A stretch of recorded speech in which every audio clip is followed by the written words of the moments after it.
Okay, thank you. There's no further questions on that. Well, then we move on to part 2 and 3 of the bill, which clearly highlight, I'm sure you would appreciate, Minister, where we received a lot of correspondence and evidence in relation to these particular sections of the bill, and particularly Chapter 1. And so we go straight into questions in relation to parts 2 and 3 of the bill. And start off with Alan. Yes, thank you very much. Actually, I wanted to start off with a question to you, Minister, something which isn't in the bill, but which does create, I think, the framework for your provisions on e-cigarettes. Particularly, I'm concerned to understand your views on the Tobacco Products Directive and how you believe the legislation in this bill will fit into that. Now, if I understand and if I recall correctly, this directive was first proposed under the Irish presidency some years ago and was agreed by Council of Ministers and Commission, but encountered some opposition in the Parliament. It's my recollection. Correct me if I'm wrong. Well, it would be useful for me to understand how you believe that, the view of the Welsh Government on this, and how you believe that the TPD might aid your objectives, and how you see this legislation fitting into those provisions. Well, thank Gary for that question, because I think that's a very important background to the proposals that the committee sees in this part of our bill. And Mr Davies is absolutely right. It was the Irish presidency, the Irish Health Minister at the time, Dr Riley, who navigated the TPD through the European levels of discussion. And I'm keen just to remind the committee of what the UK position was in relation to the TPD, because we as a Welsh Government were very strongly supportive of the position taken by UK ministers during those negotiations, because the proposal of the presidency and of the Council of Ministers was that electronic cigarettes should be regulated as a medicine. That was the position taken by Jeremy Hunt. It was the position taken by 2 successive public health ministers. And Alan is quite right to say that that position was overturned on the floor of the European Parliament. And I just want to be completely clear that had the UK government's position prevailed, had the position of Conservative ministers in Whitehall succeeded at the European level, there would be no need for the proposals that this bill brings forward in relation to e-cigarettes, because they would be regulated as a medicine, and the dangers that are potentially there from them being used in a recreational way would not apply. Now, that proposition was put to a vote on the floor of the European Parliament. Labour members supported, from Wales, supported the UK government's position, and Plaid Cymru supported the UK government's position as well. It was the failure of the Irish presidency's position, the UK government's position, to prevail that has led us to the position we are in today. That doesn't mean to say that there aren't some very important things in the TPD that we will still want to make sure happen here in Wales, and we are working closely with UK ministers to make sure that that happens. And just before Alan comes back, just for public clarification, TPD is the actual Tobacco Products Directive of the European Union. Tobacco Products Directive. Not quite clear on that. That is what. Alan? Sorry, too easy to fall into this jargon. I presume, therefore, in line with usual precedents, that the Department of Health in England will lead on the transposition of this European legislation into law in the United Kingdom, and that you will be doing so in Wales. Do you have any indications from the United Kingdom government that they will be continuing to pursue the same policy as they did a year or 2 years ago? Well, I don't think the policy position has changed in principle. Because UK ministers were very clear in their advice during the coalition period that they believed that e-cigarettes should be regulated as a medicine and not as a consumer product. Now,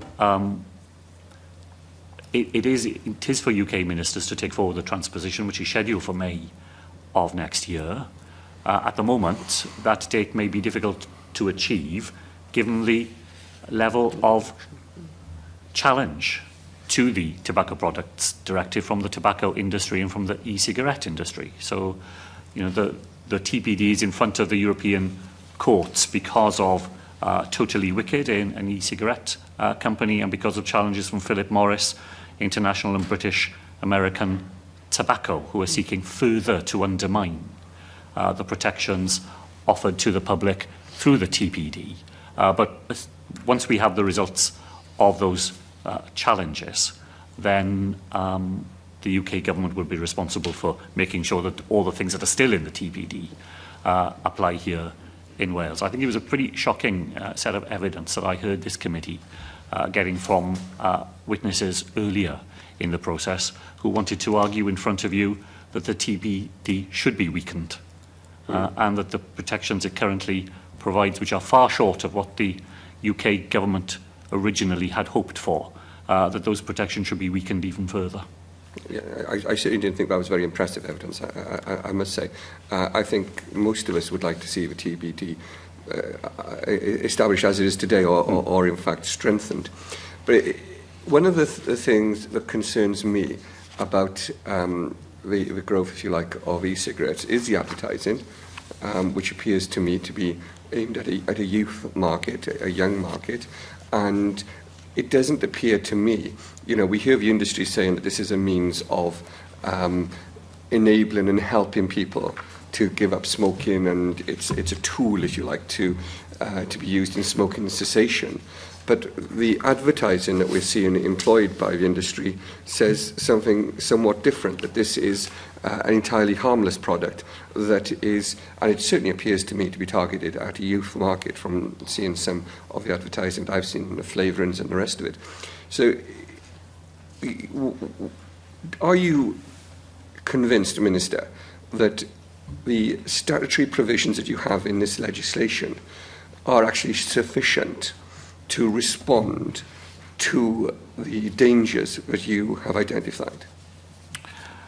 Thank Alan for that important question.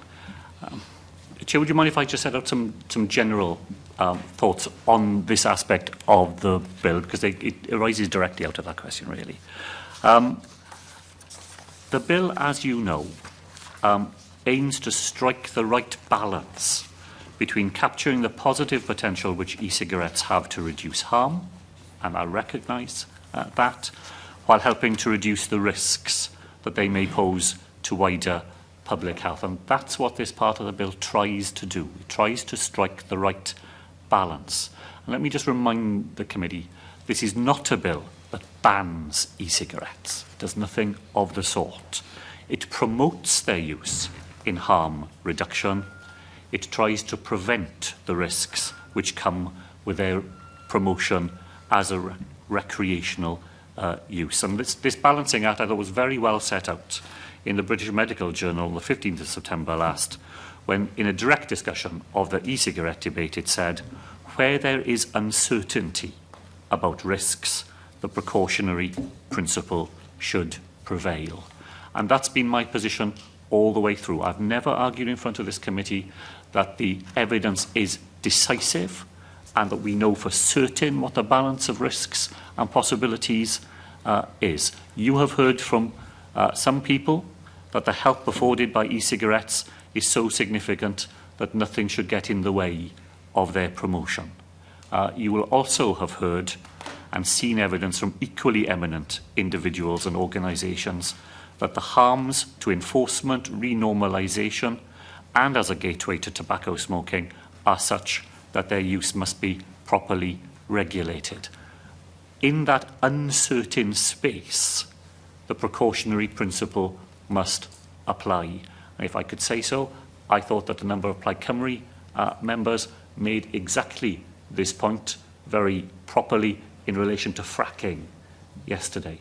It was exactly what Plaid Cymru members were arguing, that the state of science is uncertain, that there are some people who say that fracking will do a lot of good, there are some people who say that it will do harm, and where there is uncertainty, the precautionary principle must prevail. And I think if you would struck out the word fracking and put in the word e-cigarettes in the things that Plaid Cymru members said yesterday, you would find exactly... Minister, I appreciate your view, but we are going to focus upon I'm just saying, e-cigarettes. that's the Can I principle. come back on a second? The same BMJ article, well, I hope you might look seriously at that argument, because I think that argument is actually exactly where I am in relation to e-cigarettes.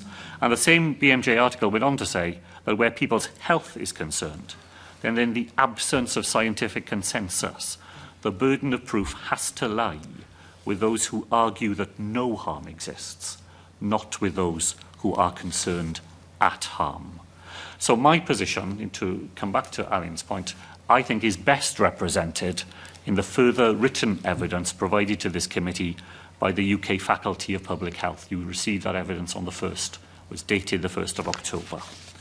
And that written evidence begins by emphasising the faculty's support for e-cigarettes as part of a harm reduction strategy. And it makes a series of suggestions as to how that potential could be further strengthened.